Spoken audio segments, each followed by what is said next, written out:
Bismillahirrahmanirrahim. Assalamualaikum warahmatullahi wabarakatuh. Alhamdulillahirabbil alamin. Wassalatu wassalamu ala asrofil anbiya'i wal mursalin wa ala alihi wa sahbihi ajmain. Amma ba'du. Alhamdulillah ya. Gimana kabarnya semuanya? Semoga senantiasa sehat selalu ya. Insyaallah pada pertemuan kali ini kita akan melanjutkan pembahasan kita yang kemarin, yaitu terkait hukum makhorijul huruf ya. Kemarin kita sudah membahas ada yang pertama yaitu al-jauf, kemudian ada al-halq, dan sekarang kita akan membahas terkait al-lisan. Silakan disimak baik-baik ya untuk penjelasan makhorijul huruf al-lisan.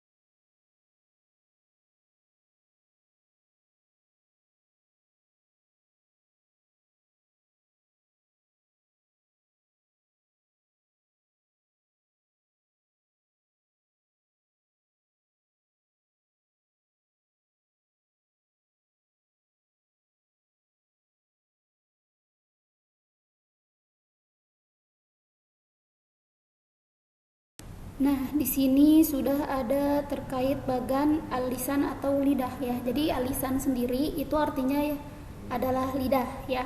Nah, ternyata di sini al-lisan sendiri memiliki beberapa bagian ya. Di sini ada ujung lidah ya.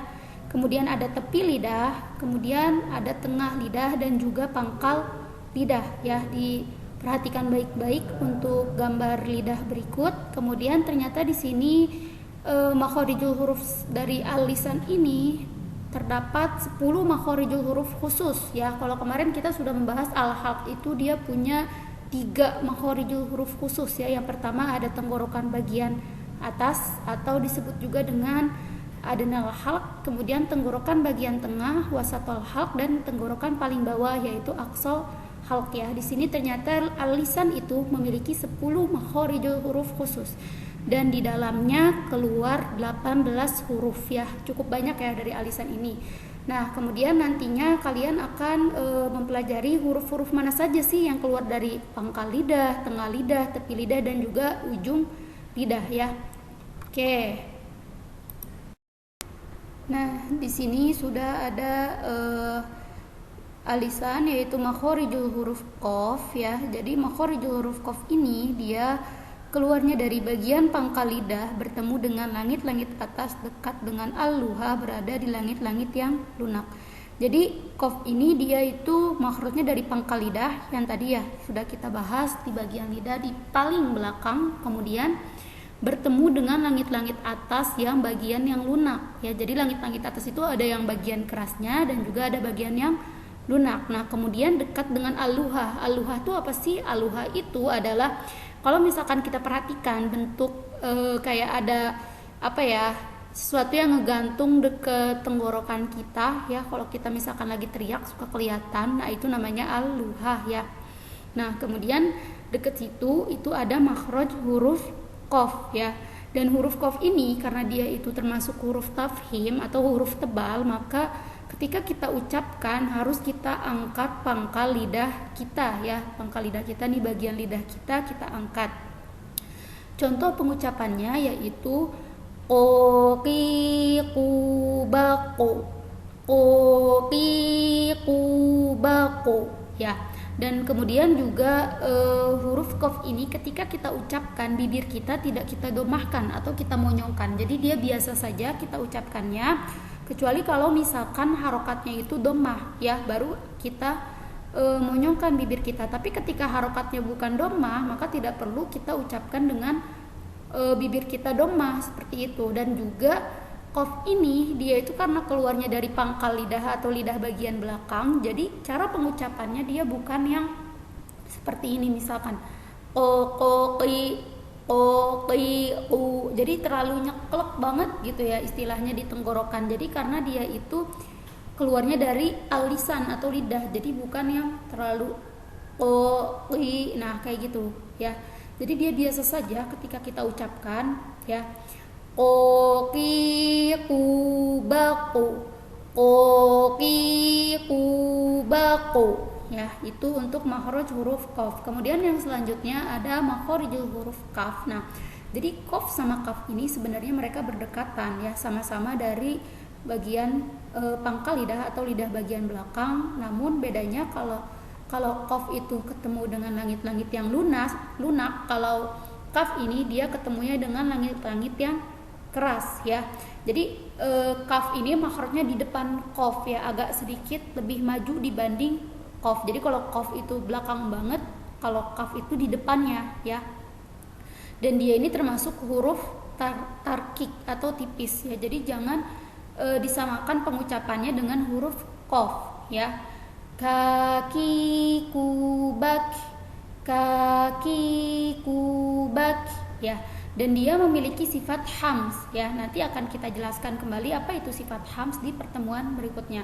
Namun sifat hams ini tidak akan keluar kalau misalkan dia berharokat. Semisal dia punya harokat fathah, kasroh, dhammah, maka sifat hams atau angin yang keluar dari huruf kaf ini tidak ada. Tapi kalau misalkan kita baca dengan harokat yang sukun, nah maka sifat hamsnya ini muncul ya. Kaki kubak, kaki kubak, bak ya. Jadi dia bukan huruf qalqalah, hati-hati jangan kita pantulkan. Tapi ketika harokatnya sukun maka kita baca dengan hams atau ada angin sedikit yang keluar, bak, bak ya, seperti itu. Nah, kemudian di sini untuk huruf qaf dan kaf juga disebut dengan al-luhawiyah atau huruf yang keluar dari dekat dengan al-luhah yang tadi ya, ada bagian belakang yang seperti ngegantung itu ya. Jadi namanya yaitu huruf al-luhawiyah. Baik, berikutnya di sini ada huruf dot ya. Nah, huruf dot ini tempat keluarnya yaitu salah satu sisi tepi lidah ataupun kedua sisi tepi lidah bertemu dengan gigi geraham atas, menempel sepanjang sisi lidah ya. Jadi ketika tadi kita sudah membahas terkait huruf yang keluar dari pangkal lidah, maka sekarang kita bahas huruf yang keluar dari sisi lidah ya. Nah, di sini ada huruf dot ya. Jadi dia itu keluar dari sisi tepi kanan ataupun sisi tepi kiri ataupun keduanya, kemudian bertemu dengan gigi geraham atas dan dia itu menempel sepanjang sisi lidah. Jadi bukan cuman ujungnya saja atau belakangnya saja atau tengahnya saja, tapi dia seluruh sisi tepi lidah itu menempel atau bertemu dengan gigi geraham atas ya. Dan dia ini termasuk huruf tafhim ya, yang mana pengucapannya ketika kita ucapkan maka pangkal lidah kita angkat ya. Dan sama seperti qaf juga, untuk huruf dot ini diucapkannya dia tidak perlu kita domahkan bibir kita ya. Do di du bad, do di du bad ya. Dan dia juga bukan huruf qalqalah, jadi ketika harokatnya sukun tidak perlu kita pantulkan, bukan yang bad tapi bad ya. Nah, kemudian selanjutnya ada huruf jim, shin dan ya ya. Dari mana keluarnya? Yaitu dari bagian tengah lidah. Kalau tadi kita sudah membicarakan terkait tepi lidah, maka sekarang di sini ada bagian tengah lidah bertemu dengan langit-langit atas ya. Jadi ditempelkan ya bagian tengah lidah kita dengan langit-langit atas ya. Jaji jubaje, jaji jubaje ya. Dan juga huruf jim ini ketika harokatnya sukun dia memiliki sifat qalqalah ya. Jadi kita pantulkan baj, bukan yang baj atau baj ya. Jadi sering kali saya temukan juga di di masyarakat ketika mengucapkan huruf jim ini, kadang kesalahan yang pertama itu kayak ada suara c-nya di belakang. Jadi ya kayak caci ju. Nah, padahal dia tidak ada suara itu ya. Jadi salah satu cara pengucapannya ya tadi tengah lidah kita tempelkan semuanya ke langit-langit atas ya. Karena kalau misalkan tidak sepenuhnya benar ya makhraj kita untuk pengucapan huruf jim ini, maka tadi akan keluar suara seperti c gitu ya, ca ci ju. Nah, kayak gitu, ca ci ju. ya. Jajijubaj, jajijubaj, ya seperti itu. Kemudian yang berikutnya yang kedua ada huruf shin, ya shin, sha sha sha. Nah huruf sha ini kan dia apa ya, punya sifat yang menyebarnya seluruh nafas ya di mulut, sha shi shu sha. Nah jadi cara pengucapannya dia beda dengan huruf sin atau sa, ya. Sa si su bas, nah itu huruf sin. Tapi kalau huruf sya ini, jadi dia itu punya sifat yang sya, jadi menyebarnya angin ke seluruh permukaan mulut. Sya shi shu bash, sya shi shu bash, ya. Kemudian dia juga beda dengan huruf sod, jadi jangan dibaca seperti sod, ya. Kadang juga saya suka menemukan membaca shin ini seperti sod, misalkan ihdinashi, ihdinashi. Nah padahal di sana ihdinasi harusnya sod bukan shin, ya. Nah yang ketiga di sini ada huruf ya. Nah ini ya pengucapannya dia ringan, ya yi yu bai, ya. Jujur dari ketiga huruf ini mungkin yang lumayan lebih mudah diucapkannya itu huruf ya, ya.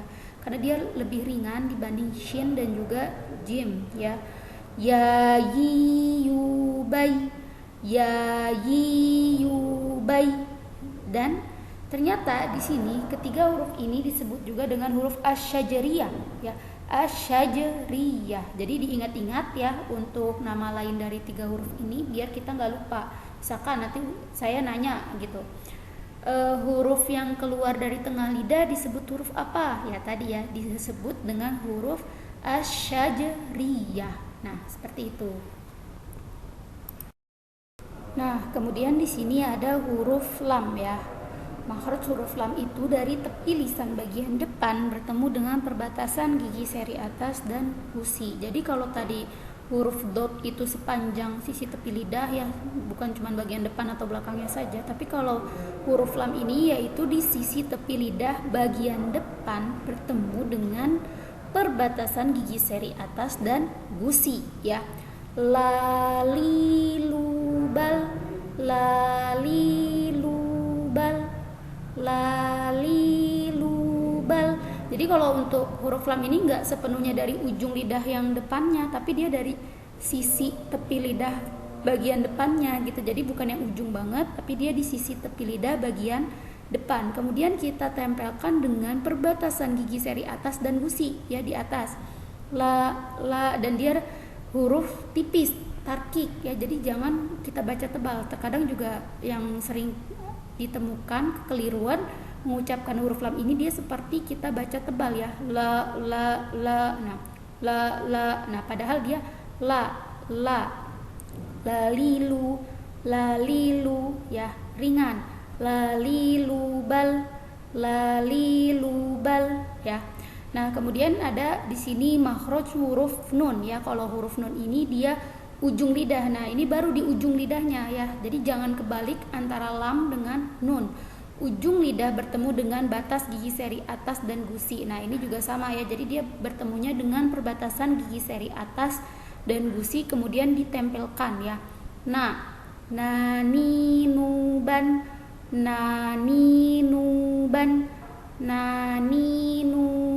ya. Kalau tadi lam itu dari sisi tepi lidah bagian depan, kalau nun ini dari ujung lidah, ya. Jadi jangan sampai kebalik, ya, ketika kita mengucapkan kedua huruf ini. La, na. Memang dia berdekatan, ya, sangat dekat antara sisi tepi lidah bagian depan dengan ujung lidah, ya. La, na,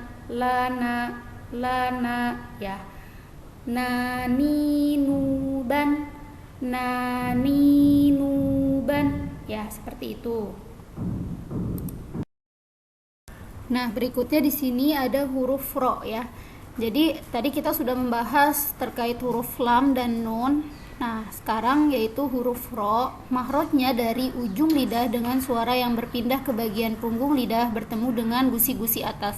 Jadi kan kalau tadi lam sama nun itu dia dari untuk lam itu dari tepi lidah bagian depan. Nah, sedangkan untuk nun itu dari ujung lidah. Nah, kalau huruf ro ini dia dari ujung lidah, hanya saja suaranya itu seperti berpindah ke bagian punggung lidah. Ya, karena dia punya sifat takrir atau bergetar atau berulang. Jadi ketika kita mengucapkan seperti lidahnya itu seperti ada getaran. Ro ya. Dan kemudian juga cara pengucapan huruf ro ini dia tidak disertakan dengan kita domahkan bibir kita ya seperti huruf tafhim lainnya, tapi pengucapannya biasa saja, ro ru. Nah, karena dia itu termasuk huruf tafhim, tapi nantinya dia juga bisa menjadi tarkik dengan beberapa kondisi, seperti misalkan harokatnya kasroh, ri.